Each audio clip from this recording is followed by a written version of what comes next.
Hi, and welcome to my channel. Or if you're a returning subscriber, hello again. It's so nice to see you back here for another video. My name's Tess Lark, and this is an art and beauty channel, so if those are videos that you're interested in, make sure you're subscribed because I'm here for you every single week. And this week, I'm so excited because we're trying something new. So this week, I'm going to show you how you can make these stunning two-toned 3D flowers using epoxy resin and alcohol ink.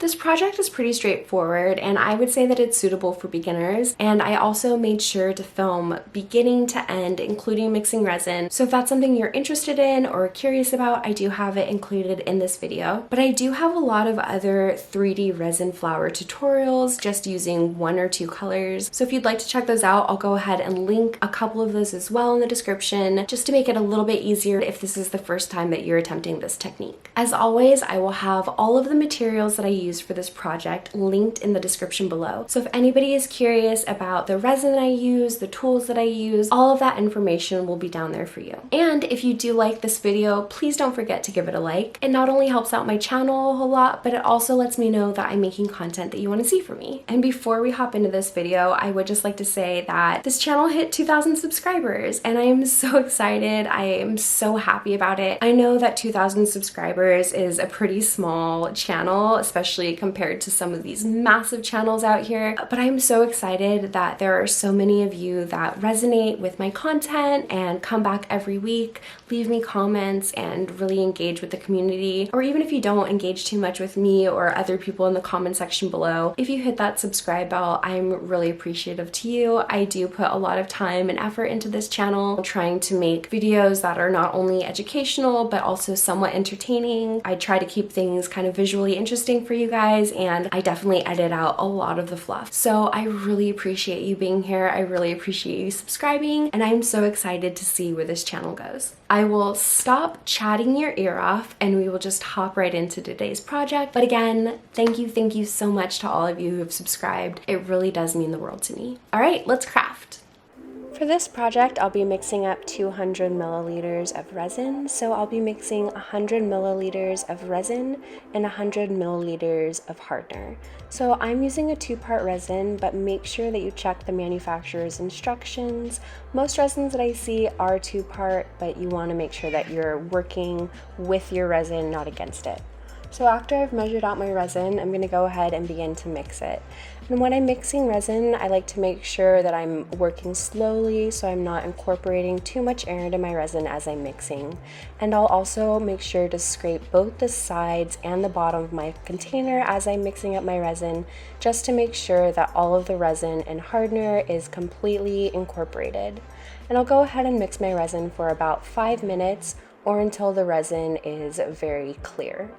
After I've completely mixed my resin, I do like to set it off to the side for about 5 minutes or so to allow some air bubbles to come up to the surface, and then I can easily hit them with my heat gun before moving on to the next step.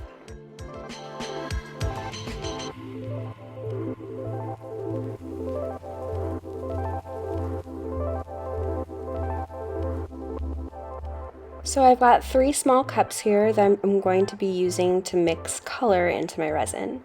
So I'm pouring just about 20 milliliters of resin into each of these cups, reserving the majority of the clear resin. I've got about 100 milliliters left. So next I'm going to take my alcohol ink, and it's important to give your alcohol ink a good shake before you begin to mix it into your resin, just to make sure that the pigments aren't settled at the bottom. And so for this project, I'll be using white, I'll be using blue, and I'll also be using a purple.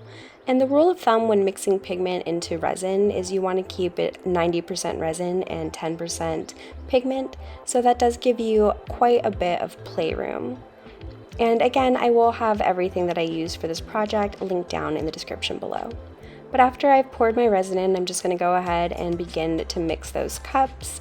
Again, making sure that I'm scraping the sides and the bottom. Poe says hello. And a good way to check how your resin is coming along is to see how it looks on your popsicle stick, so you can tell if you need a little bit more pigment or if you like how translucent your colors are. After I've got my colors fully mixed up, I'll give them another hit with the heat gun before transferring them into sandwich baggies, which I'll be using as piping bags. And thank you so much for the person who left this tip in one of my comments. It's a really good idea to put your sandwich bags in an empty cup before pouring your resin in. It just makes your life so much easier. So once I've got my resin in there, I'm going to go ahead and twist it off to one corner and repeat the process with my other colors. But I'm not going to cut these bags open until I'm ready to use them, just to try to minimize the mess.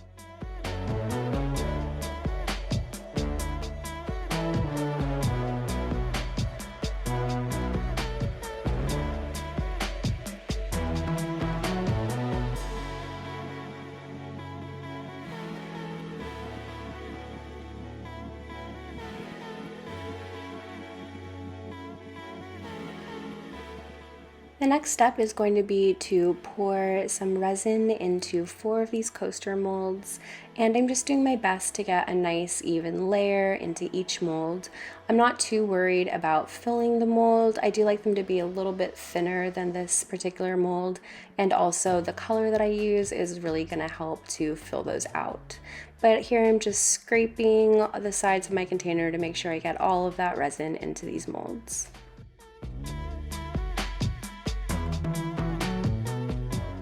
And then again, just using my heat gun to pop any of those surface bubbles before moving on.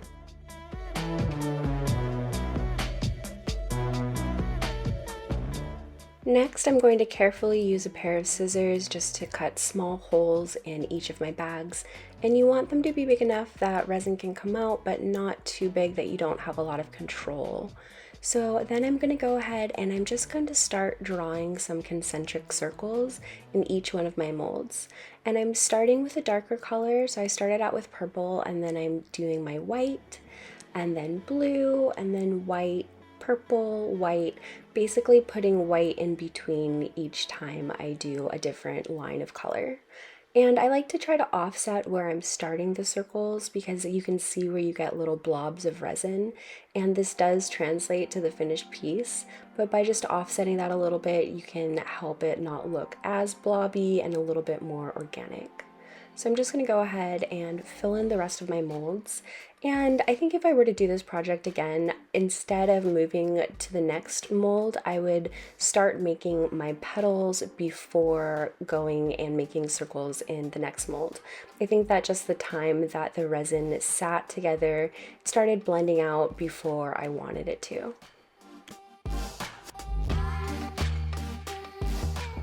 The pigmented resin does tend to kind of shrink up as it's curing too and pull itself into the center of the molds, so I am taking the color just as far as I can out to the end, and I do like to end with a darker color. So after I've got my molds filled in, I'm going to go ahead and take a clean popsicle stick and I'll just draw some lines into the center of each of those molds and make a petal pattern. And then after I've created the petals in each of these molds, I'll use my heat gun one more time, pretty much going from the outside to the inside of each one of these little petals to help bloom out some of those colors and again to pop any bubbles. And then I'll go ahead and cover these up for the night and let them cure. All right, so I let our coasters set up overnight. They're nice and hard, totally cured. So let's go ahead and pull them out of the molds and see how they turned out. Oh, look at those colors! Wow. Look at those colors. Very exciting. Here's our second one. Ooh, really swirly. These colors though, I'm so obsessed. This guy.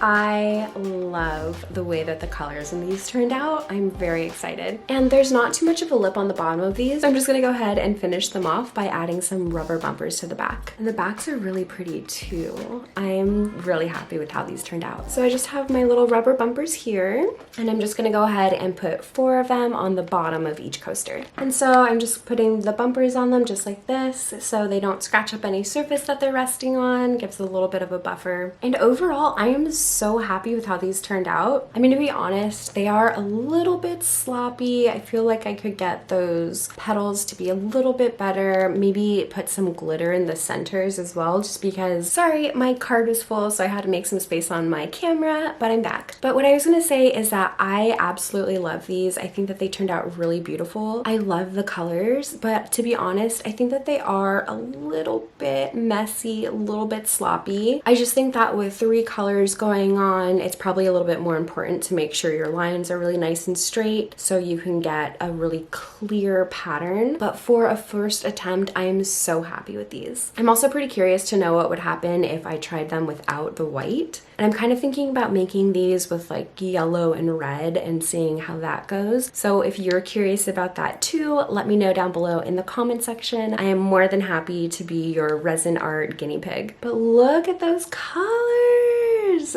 They're really beautiful. All right, thank you so much for being here, especially if you made it all the way to the end of this video. I really appreciate it. And if you did make it all the way to the end of the video, leave me a purple or a blue emoji so that I know that it's real. I really hope you liked this video. I hope you found it informative, and I hope that it inspires you to make something of your own today. I'd also love to see what you guys are making, so if you want to follow me on Instagram, I will go ahead and list my art Instagram below as well. So you can DM me, send me pictures of your projects, ask me questions. I'm not always the most active on there, but I will do my best, and I really love to get feedback from you guys. As always, thank you so much for being here. Thank you for spending a little bit of your day with me, and I will see you in the next one.